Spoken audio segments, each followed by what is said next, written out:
अस्सलाम वालेकुम, welcome back to innovate IT. हमारा लेक्चर हम लोगों ने डिस्कस करना है, वो हम लोगों ने वेब टेक्नोलॉजी के बारे में, जिसमें हमारे कुछ टॉपिक्स जो थे वो रह गए थे। हम उस प्लेलिस्ट को कंप्लीट करते हैं।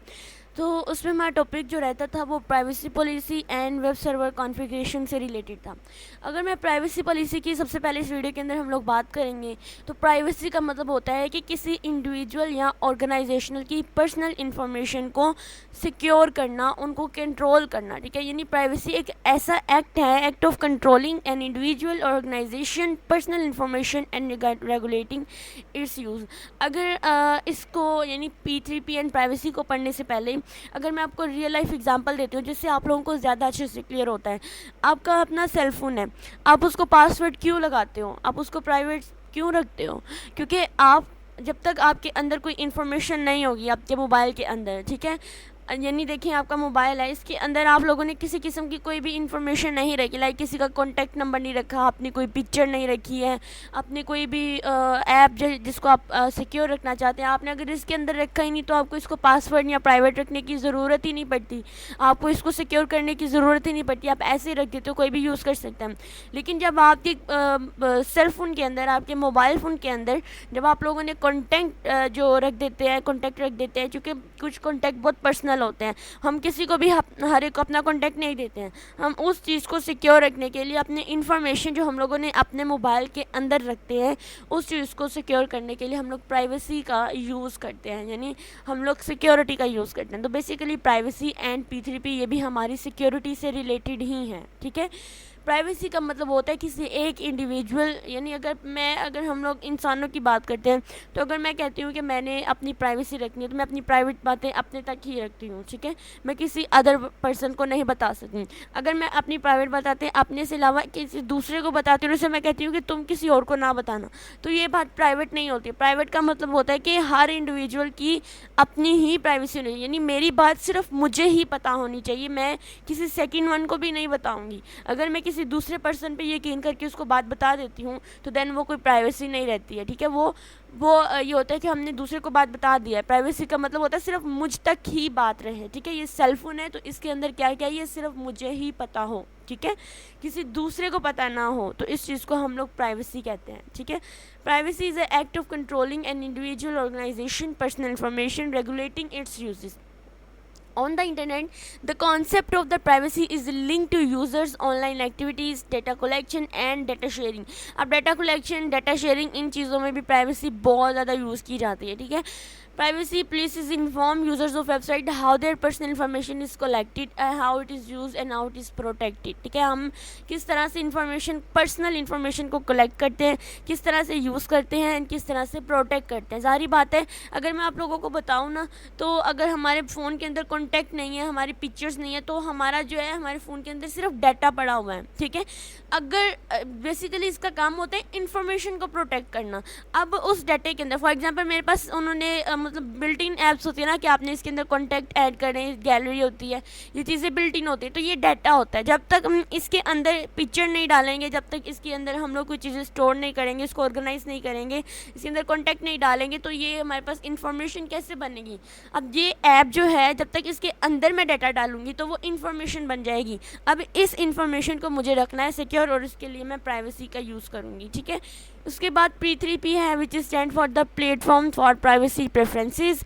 ये हमारे पास एक ऑनलाइन प्राइवेसी स्टैंडर्ड है, जो कि हमारे W3C ने इसको डेवलप किया था 2002 में। ठीक है, its purpose is to provide web user with standardise way to automate their online privacy preferences and for website to communicate their privacy practices. ठीक है, यानी हमारी जितनी भी वेबसाइट्स होती हैं, बेसिकली ये ऑनलाइन प्राइवेसी स्टैंडर्ड होता है, ये ऑनलाइन हमारी जो चीज़ें होती हैं ना उनको सिक्योर रखता है। ठीक है, अगर मैं अपनी व्हाट्सएप की एग्जांपल लेती हूँ, तो इसमें मेरी प्राइवेसी किस तरह से ऑनलाइन जो है वो मैं किस तरह से सिक्योर रह सकती हूँ। आप लोगों ने देखा होगा कि इसके अंदर हमारे जो है ना वो इंक्रिप्शन, यानी कि एंड टू एंड इंक्रिप्शन वाली ऑप्शन भी आ चुकी है, और उसके बाद 2 स्टेप वेरिफिकेशन भी आ चुका है। तो ये P3P का ही यूज़ हुआ है, ठीक है। ये 2000 के बाद ही इस तरह की जो है ना वो अपडेशन आती गई हैं। उसके बाद हम आप लोगों के सामने डाटा बेसिकली इसमें यही बताया हुआ है कि हमारी जो P3P है ना, बेसिकली ये अगर मैं आप लोगों को बताऊँ तो ये XML फॉर्मेट के अंदर लिखी जाती है। XML फॉर्मेट में लिखी जाती है, लेकिन मशीन रीडेबल फॉर्मेट में भी लिखी जाती है, जो कि हमारी XML जो है वो मशीन रीडेबल होती है, और इस तरह से इसको प्रेजेंट किया जाता है कि यूज़र इसको ईजीली जो है ना वो रीड आउट कर लेता है। सम टाइम जब आप किसी चीज़ को लॉगिन करते हैं, जब कोई इंस्टॉलेशन करते हैं, तो किसी वेबसाइट को इंस्टॉल करते हैं, किसी वेबसाइट में कुछ चीज़ें डाउनलोड करते हैं, तो आप लोगों ने देखा होगा कि वो आपको एक मतलब मैसेज देते हैं कि accept the cookies, I accept. जब तक मैं इस आई एक्सेप्ट के चेक बॉक्स के ऊपर क्लिक नहीं करूँगी तब तक मैं अपना आगे मूव नहीं कर सकती हूँ, ठीक है। यानी ये जो आई एक्सेप्ट होता है, बेसिकली उन्होंने हमें एक पूरे का पूरा प्राइवेसी पॉलिसीज़ से रिलेटेड यानी एक पॉलिसी बताई होती है, जिसको मैंने एक्सेप्ट करना है कि हाँ जी इसके अंदर, इस वेबसाइट के अंदर, इस वेब ऐप के अंदर जो है ये चीज़ें हैं, मैं इसके ऊपर आई एक्सेप्ट के चेक बॉक्स के ऊपर क्लिक करूँगी तो मेरा ये जो है ना सिक्योर रहेगा, ठीक है। आप लोगों ने भी अक्सर देखा होगा, अच्छी चीज़ें लॉगिन करते हुए देखा होगा, आई एक्सेप्ट द एग्रीमेंट लिखा होता है, वो ऊपर जितना भी हमारे पास वो पूरा डाटा प्रोवाइड किया होता है ना, उन्होंने इन्फॉर्मेशन प्रोवाइड की होती है, वो प्राइवेसी पॉलिसी से ही रिलेटेड होती है, और वो P3P से होती है।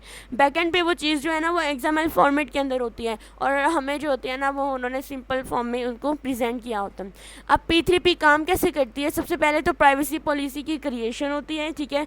किस तरह से होती है वो मैंने आप लोगों को बताया है कि वो मशीन रीडेबल फॉर्मेट होती है, उसके कुछ रूल्स एंड रेगुलेशन होते हैं। पॉलिसी होस्टिंग होती है, फिर उसको होस्ट किया जाता है वेबसाइट के ऊपर, जिससे ब्राउज़र जो है ना उसको ईजिली एक्सेस कर सकता है। पॉलिसी रेफरेंसेस होते हैं, ठीक है। प्राइवेसी पॉलिसी जैसे लिंक्स हो गए इसके, तो लिंक के थ्रू ही जो है ना ये रेफर किया जाता है। जब कोई यूज़र वेबसाइट को विजिट करता है तो वो इन रेफरेंसेस को ब्राउज़र में ही गेट कर लेता है। ब्राउज़र रिक्वेस्ट करता है, फिर पॉलिसी रिट्राइवल यानी जो पॉलिसीज़ होती हैं उनको पढ़ा जाता है। हम लोग क्या करते हैं, हम उसको पढ़े बगैर ही आई एक्सेप्ट द एग्री के ऊपर क्लिक कर देते हैं। पॉलिसी पार्सिंग आ जाती है, ठीक है। यानी browser purchase the policy file and convert into the machine readable format. यानी जो चीज़ हमें गिवन होती है ना, तो बैकएंड पे कहते हैं कि वो मशीन रीडेबल फॉर्मेट में होती है, जो कि क्या है, XML।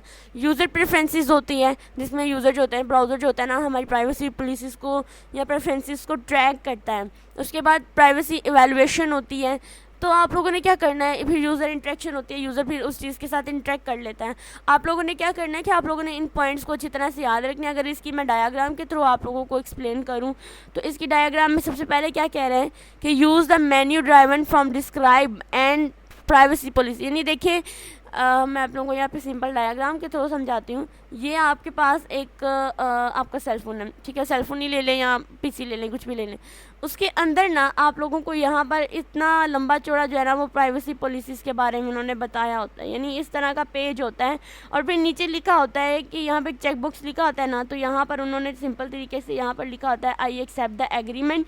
तो मैं इस चेक बॉक्स के ऊपर जैसे ही क्लिक करती हूँ तो नीचे मेरे पास एक ऑप्शन आ जाती है कि यू कैन गो नाउ, ठीक है। यानी आप आगे जा सकते हैं। तो बेसिकली क्या होता है कि हमें तो यह ह्यूमन रीडेबल फॉर्म में नज़र आ रहा होता है, लेकिन बेसिकली क्या होता है कि ये हमारे पास जो है ये XML कोड में लिखा होता है। यानी सबसे पहले तो यूज़र जो है ना, इसको ये प्राइवेसी पॉलिसी है PC के अंदर, फिर क्या होता है कि इसको P3P XML कोड होता है ये, और फिर ये यूज़र रीडेबल फॉर्म के अंदर हमारे पास जो आ जाता है, ठीक है। वेब सर्वर के अंदर जो होता है ये XML कोड के अंदर ही लिखा होता है। तो ये टॉपिक मेरे ख्याल में आप लोगों को समझ आ गया होगा, और आप लोग कई बार इसको यूज़ भी करते हैं।